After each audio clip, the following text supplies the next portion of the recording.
There was something about the place that felt off. It was subtle at first. Just little things. The unnerving silence of the woods. The way the wind seemed to howl louder when the sun went down.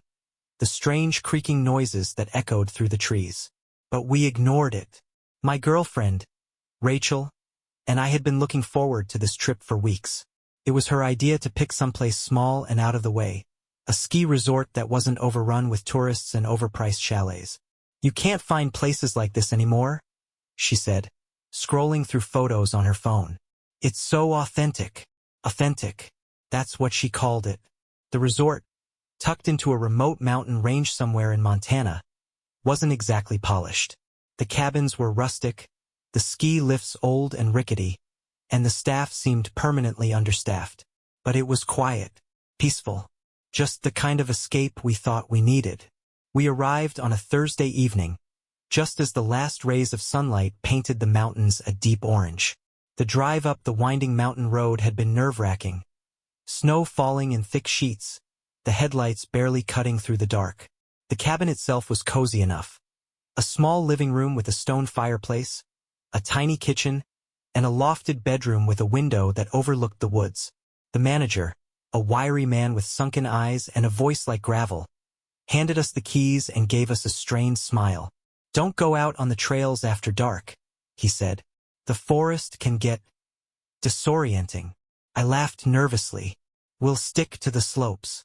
But Rachel just smiled and thanked him, clearly unbothered by his warning. That night, we unpacked, made dinner, and settled in by the fire. The wind outside rattled the windows, and I couldn't shake the feeling that the woods were watching us. Rachel noticed me staring out the window. "What's wrong?" she asked, her voice soft. "Nothing," I said, shaking my head. "Just tired." But the truth was I wasn't sure. The next day we hit the slopes early. The resort wasn't completely empty, but it was close. A handful of other skiers dotted the trails, their brightly colored jackets barely visible against the snow. It was perfect, at least at first. We spent hours skiing, stopping only to grab lunch at the lodge. By late afternoon, the sun dipped behind the mountains, casting long shadows across the trails. "Let's do one more run," Rachel said, her cheeks flushed from the cold. "You sure? It's getting dark," I said, glancing at the sky. "Come on, just one. Then we'll head back." We took the lift to the top of the hill, the wind biting at our faces as we disembarked. The trails were almost deserted now, the fading light casting an eerie glow over the snow. Rachel went first, her laugh echoing through the trees as she sped down the slope. I followed close behind, the cold air stinging my lungs. Halfway down, I lost sight of her. The trail split into two paths, and I wasn't sure which one she'd taken. "Rachel," I called, my voice muffled by the wind. No response. I waited, scanning the trees for any sign of her bright blue jacket. The woods seemed to close in around me, the silence broken only by the distant creak of the ski lift. I took the left path, hoping it would lead me back to the main trail. The snow was deeper here, untouched by other skiers. My skis sank slightly as I pushed forward, the trees pressing closer together. That's when I saw it. The figure standing just off the trail, half hidden behind a tree. At first, I thought it was Rachel, but as I got closer, I realized it wasn't her. The figure was taller, dressed in dark, heavy clothes that blended into the shadows. They weren't moving, just standing there, watching me. "Hey!" I called out, my voice shaky. The figure didn't respond. I stopped, my heart pounding as I stared at them. "Have you seen?" I started to ask, but before I could finish, they stepped back into the trees and disappeared. I stood there for a moment, unsure of what to do. Then I heard Rachel's voice, faint and distant. "Over here." I turned toward the sound, relief flooding through me. "Rachel!" I shouted, pushing forward. The trail opened up into a small clearing, and there she was, standing near the edge of the woods. "Where were you?" I asked, my voice edged with frustration. "I was waiting for you," she said, frowning. "What took you so long?" "I thought I saw someone," I said, glancing back toward the trees. Rachel followed my gaze, her expression unreadable. "Let's just go," she said quietly. We made it back to the cabin as the last light faded from the sky. Inside, the warmth of the fire did little to ease the chill that had settled over me. Rachel didn't say much that night, and I could tell she was shaken, too. As we climbed into bed, I couldn't stop thinking about the figure in the woods. Who were they? And why were they watching me? Around 2 a.m., I woke to the sound of footsteps outside the cabin. Soft, deliberate crunching through the snow. I held my breath, straining to listen. They stopped just outside the window. And then, slowly, a shadow passed across the curtains. I stayed frozen in bed, listening to the sound of my own heartbeat. The shadow moved across the curtain, slow and deliberate, as if whoever or whatever was out there wanted to be seen. Rachel stirred beside me, mumbling something in her sleep. I thought about waking her, but I wasn't even sure what I'd say. "Hey, there's someone outside, and I'm too scared to look." Yeah, that would go over well. Summoning what little courage I had, I slipped out of bed and crept to the window. My breath fogged the glass as I pulled the curtain back an inch, just enough to peek outside. The snow was undisturbed, smooth and white under the pale glow of the moon. There was no one there. I stared at the empty yard, my pulse pounding in my ears. The footsteps, the shadow, I hadn't imagined them. But now they were gone. The next morning, Rachel seemed to have forgotten the strange events from the night before. As we ate breakfast, she chatted about the trails she wanted to hit that day, her excitement infectious. I didn't tell her about the footsteps or the shadow. I didn't want to ruin the trip or sound like I was losing my mind. But the unease lingered, a weight pressing on my chest. We hit the slopes around mid-morning, the resort busier than the day before. The fresh snow was perfect for skiing, and for a while, I managed to forget about the shadow, the figure in the woods. But as the day wore on, I started to notice things. Small things. On one of the trails, I found a single ski pole stuck upright in the snow, the strap dangling like a forgotten noose. Farther down, a pair of goggles lay half-buried, the lens cracked. It wasn't unusual for people to lose gear on the slopes, but something about these items felt wrong, like they'd been left there deliberately. "Did you see that?" Rachel asked suddenly, her voice cutting through my thoughts. "See what?" I asked, glancing around. "There was someone up ahead," she said, squinting toward the trees. I followed her gaze, but the trail was empty. "Probably just another skier," I said, trying to sound confident. But Rachel shook her head. "They weren't skiing," she said quietly. "They were just standing there." We stuck to the main trails for the rest of the afternoon, avoiding the more secluded paths. By the time the sun dipped below the horizon, we were both ready to head back to the cabin. But as we neared the base of the hill, I saw it again. A figure standing at the edge of the woods, watching. This time Rachel saw it too. "Do you think it's the same person?" she asked, her voice trembling. "I don't know," I said, gripping my ski poles tighter. We didn't stop to find out. That night, the wind howled against the cabin, rattling the windows and shaking the shutters. We lit a fire in the living room and tried to distract ourselves with a bottle of wine and an old deck of cards we'd found in the kitchen drawer.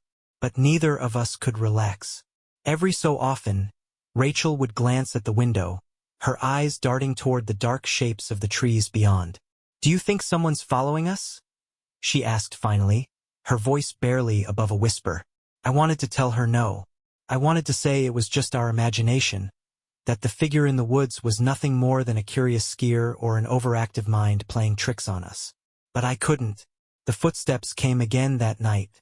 I woke to the sound of crunching snow, louder and closer than before. Rachel was awake too, her eyes wide and terrified. "Do you hear that?" she whispered. I nodded, motioning for her to stay quiet. The footsteps circled the cabin, slow and deliberate, like whoever was out there was taking their time. I grabbed the fireplace poker, gripping it tightly as I crept toward the front door. Rachel followed, her hand clutching my arm. "Don't," she said. "What if they're still out there?" I didn't answer. I opened the door a crack, the cold air rushing in. The flashlight in my hand cut through the darkness, illuminating the empty porch.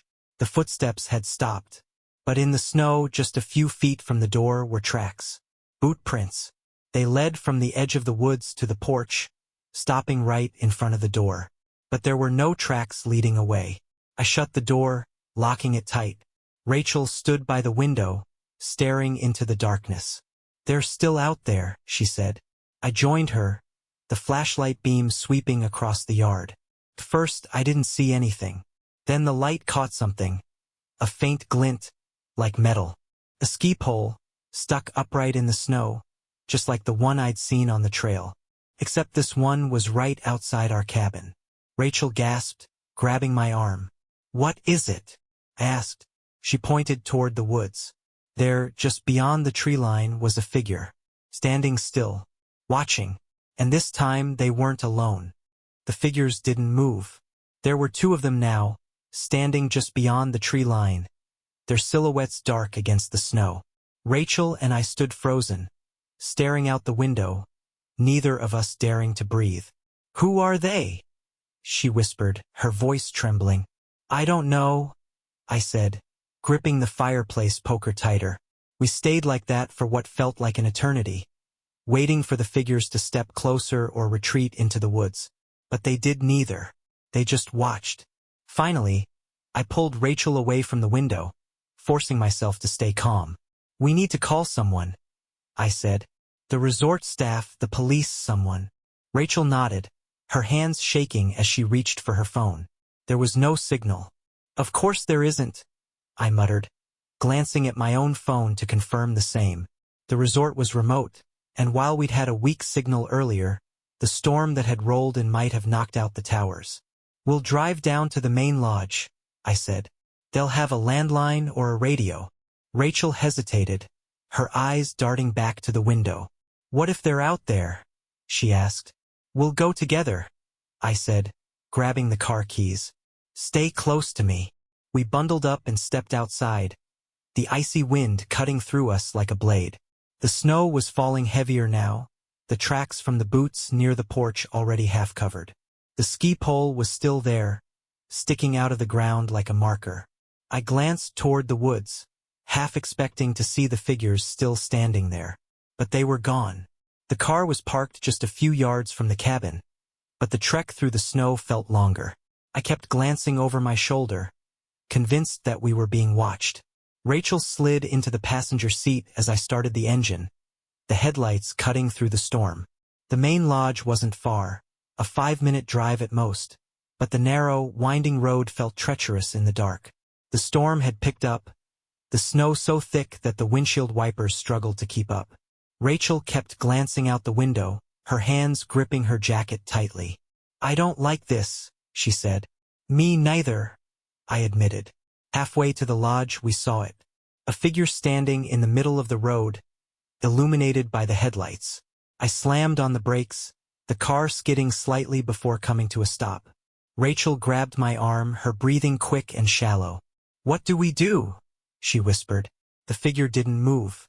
It was tall, dressed in dark, heavy clothes, its face obscured by a hood. The storm howled around us, the snow swirling in the air, but the figure stood perfectly still, like a statue. I honked the horn. It didn't react. "Go around," Rachel said, her voice barely audible. I hesitated, my hands gripping the wheel.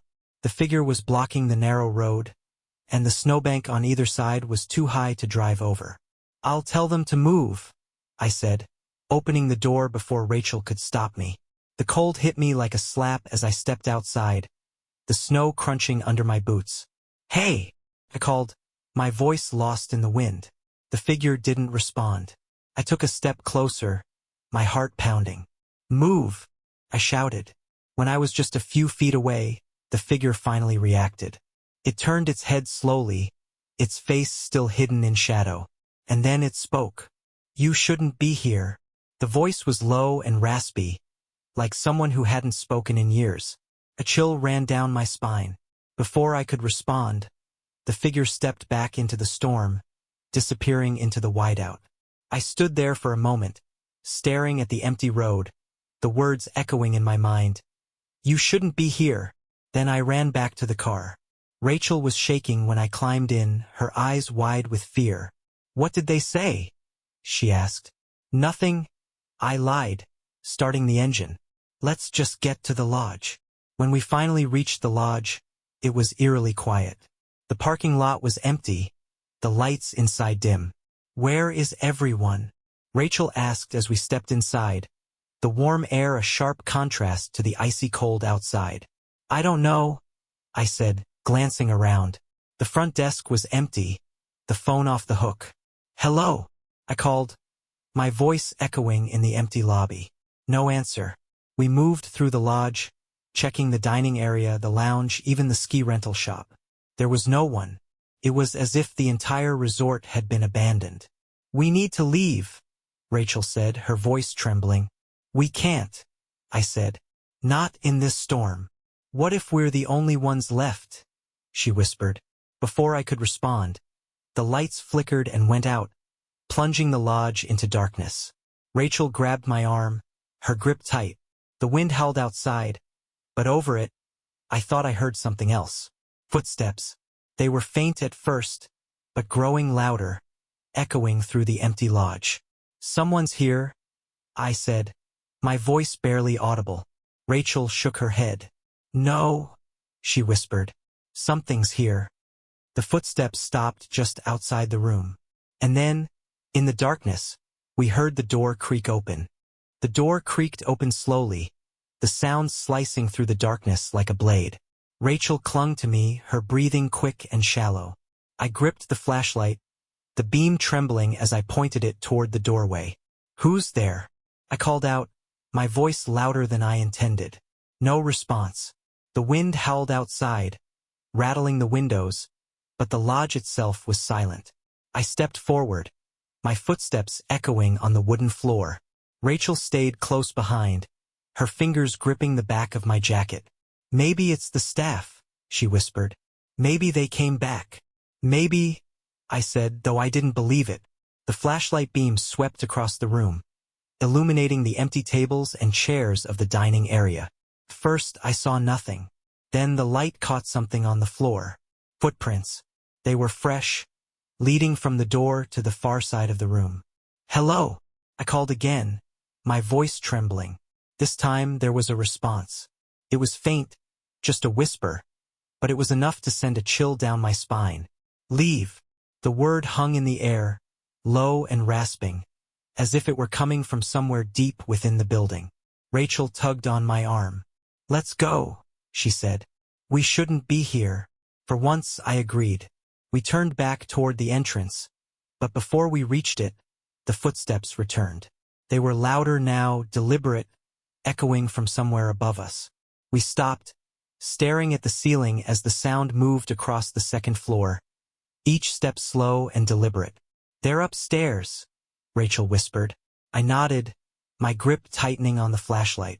The logical thing would have been to leave, to walk out the door and never look back. But something kept me rooted in place. Curiosity, fear, a sense that whatever was happening wouldn't stop if we just walked away. We need to see who it is, I said, though the words felt hollow even as I said them.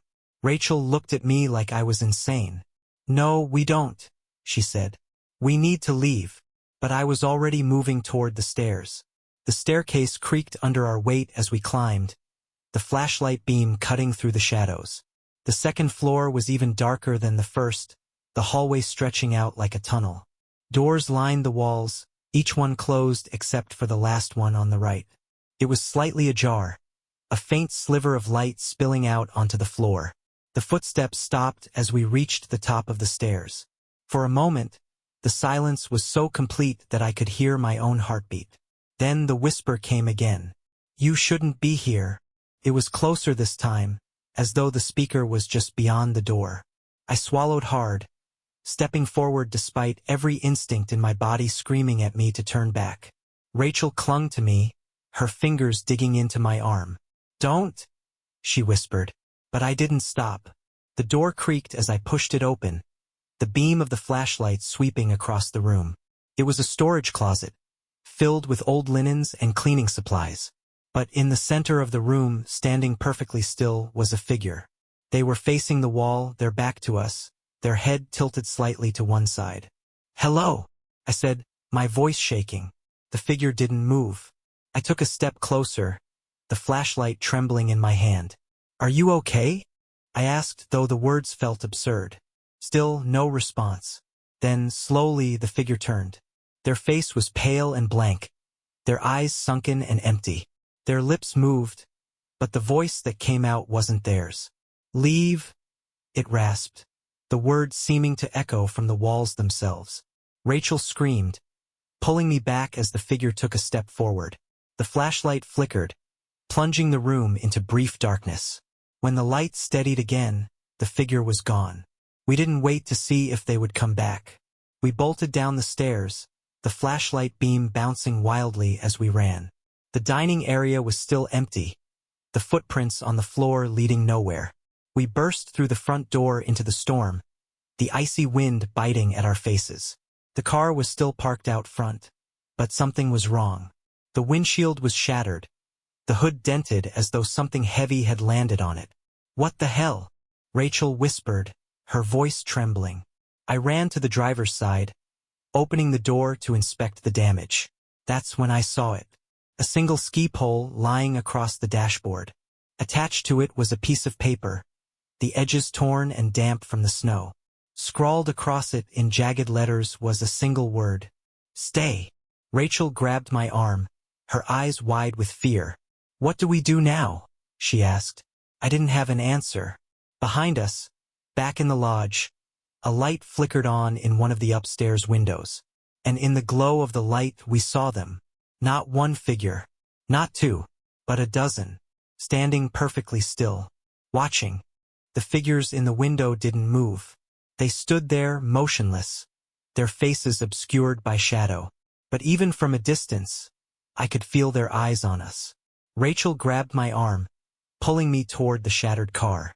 "We have to go," she said, her voice trembling. "How?" I asked, gesturing toward the wrecked windshield. Her response was immediate. "We walk." The words hit me like a punch to the gut.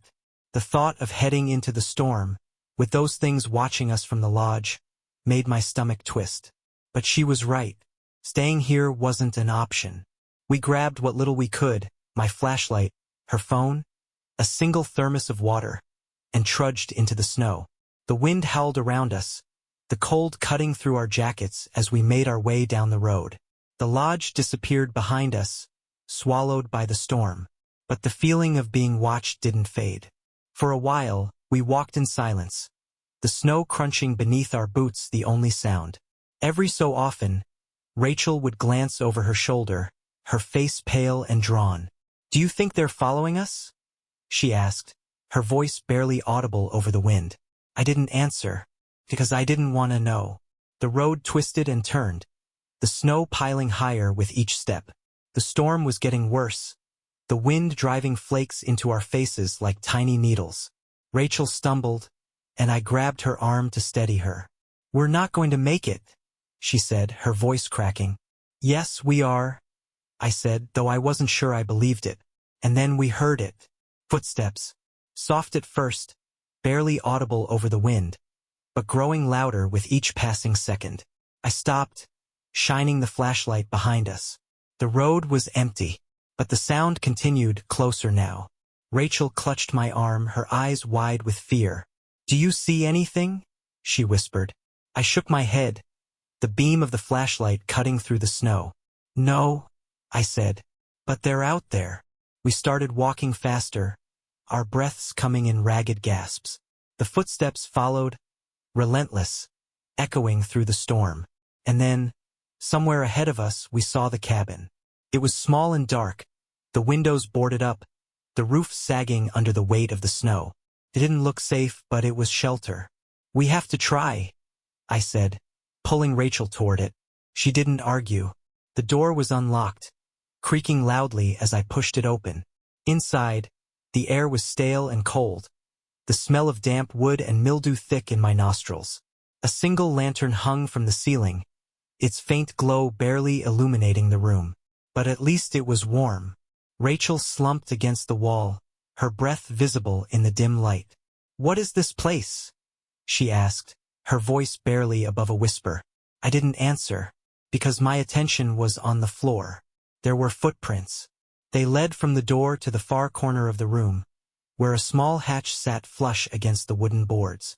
The hatch was open. "Someone's been here," I said, my voice shaking.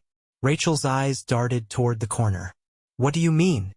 I pointed to the hatch, the darkness beyond it seeming to pulse with menace. "Whoever they are, they're still here." We backed away slowly, the lantern swinging slightly as the wind outside rattled the walls. For a moment, the room was silent. And then the whisper came. "You shouldn't have come."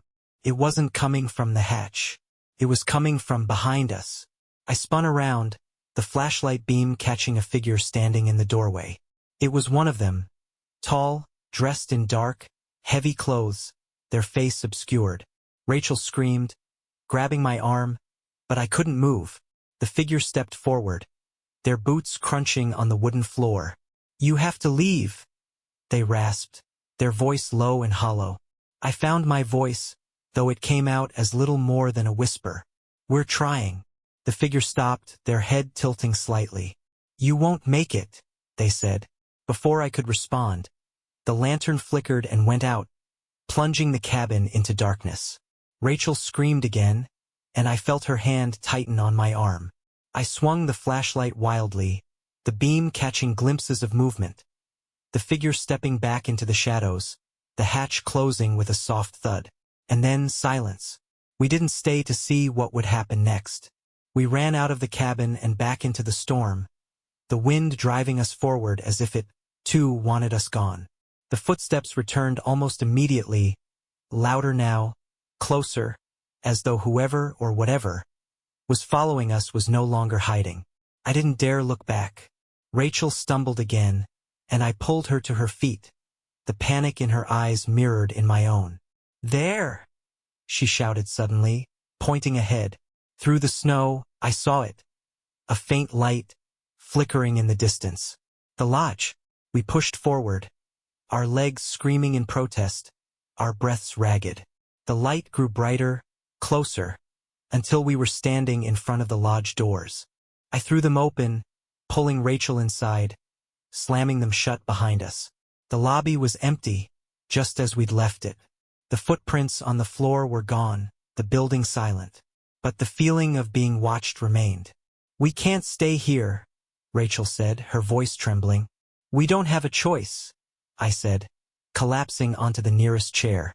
She didn't argue, because we both knew it was true. As we sat there, trying to catch our breath, I noticed something on the wall. A map of the resort, marked with red X's. One of them was over our cabin, and the other was over the lodge. The map stared back at me, the red X's practically glowing under the dim light of the lobby. One marked our cabin, the other marked the lodge. My stomach twisted as I studied it, dread settling over me like a heavy weight. "What does it mean?" Rachel asked, her voice breaking. I didn't answer, because I didn't know. The lodge was deathly quiet, the only sound the faint creak of the wind pressing against the windows. Rachel paced the room, her arms wrapped tightly around herself. "Someone's hunting us," she said, her voice trembling. "Why else would they mark the map like that?"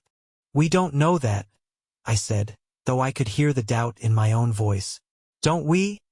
she shot back, her eyes wild. I didn't respond, because the truth was she was right. We decided to barricade ourselves in the main lounge, dragging chairs and tables in front of the doors. It wouldn't stop whoever or whatever was out there, but it gave us a small sense of control. Rachel sat by the fire, her face pale in the flickering light. "What happens if they get in?" she asked, her voice barely above a whisper. "They won't," I said, though I wasn't sure I believed it. Hours passed, the storm outside growing louder. I tried to stay awake, the flashlight clutched tightly in my hand, but exhaustion crept in. The next thing I knew, Rachel was shaking me awake. "Listen," she hissed. I sat up, my heart pounding. First I heard nothing, just the wind and the crackle of the fire. And then, faintly, the footsteps, They were outside, circling the lodge, deliberate and slow. Rachel grabbed my arm, her eyes wide with fear. "What do we do?" she whispered. "We wait," I said, though the words felt hollow. The footsteps grew louder, moving toward the front doors. Suddenly, the sound stopped. The silence was worse than the footsteps, stretching out like a taunt. I held my breath, straining to hear any sign of movement. And then, from somewhere above us, came a loud, echoing thud. "There on the roof," Rachel whispered, her voice trembling. I grabbed the fireplace poker, gripping it tightly as I moved toward the center of the room. The thud came again, louder this time, followed by the sound of scraping. "Are they trying to get in?" Rachel asked, her voice rising. Before I could answer, the sound moved, first to one side of the building, then the other. The scraping stopped abruptly, replaced by a loud bang. The front doors rattled, the barricade shaking under the force of the impact. Rachel screamed, scrambling back toward the fire. "Help me," I said, shoving a table against the door. The banging continued, relentless, as though whoever was on the other side wouldn't stop until they got in. And then, just as suddenly as it had started, it stopped. The silence was deafening, broken only by the sound of our ragged breathing. Rachel clutched my arm, her fingers digging into my skin. "Do you think they're gone?" she asked. "I don't know," I said, my voice shaking. We stayed like that for what felt like hours, waiting for the next sound, the next attack. But nothing came. Finally, I moved toward the window, peeking out through a crack in the curtains. The storm had eased, the snow falling in gentle flurries. The yard outside was empty, the footprints already half covered. "They're not here," I said, though the words felt like a lie. We decided to make a run for it. The map had shown a maintenance shed near the edge of the resort, where the staff kept snowmobiles and other equipment. If we could get there, we might have a chance of escape. We stepped outside, the cold air biting at our faces. The lodge loomed behind us, dark and silent, as we trudged through the snow. The shed wasn't far, but every step felt heavier, the feeling of being watched pressing down on us. When we reached the shed, the door was unlocked. Inside, the air was cold and still, the walls lined with tools and equipment. A single snowmobile sat in the center of the room, its frame covered in a thin layer of frost. Rachel ran to it, checking the fuel gauge. "It's full," she said, her voice tinged with relief. "Good," I said, grabbing the key from the wall. "Let's get out of here." The engine roared to life, the sound breaking the silence like a gunshot. We climbed on, the headlights cutting through the darkness as I gunned the throttle. The snowmobile shot forward, the cold wind biting at my face as we sped down the trail. For a while I thought we'd made it. The resort disappeared behind us, the trees rushing past in a blur. But then the engine sputtered and died. "No," Rachel whispered, her voice trembling. I tried the key, but the engine wouldn't turn over. The snowmobile was dead. We were stranded. And then we heard it. The footsteps. They were louder now, closer, coming from all directions. Rachel clutched my arm, her eyes wide with terror. "They're here," she said. I grabbed the flashlight, shining it into the trees. The beam caught movement, shadows slipping between the trunks, too fast to follow. The footsteps grew louder, closing in around us. Rachel screamed as a figure stepped into the light, its face hidden beneath a dark hood. "You shouldn't have stayed," it rasped. Before I could react, more figures emerged from the shadows, surrounding us in a circle.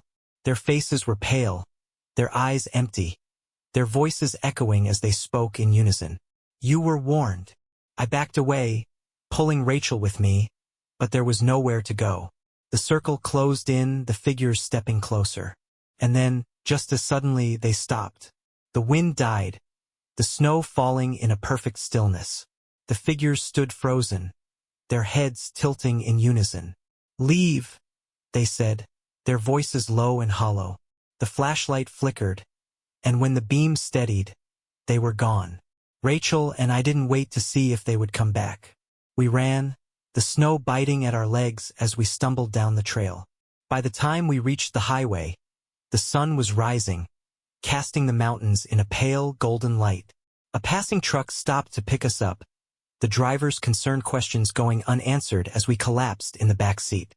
We never went back to the resort. A week later, I received a package in the mail.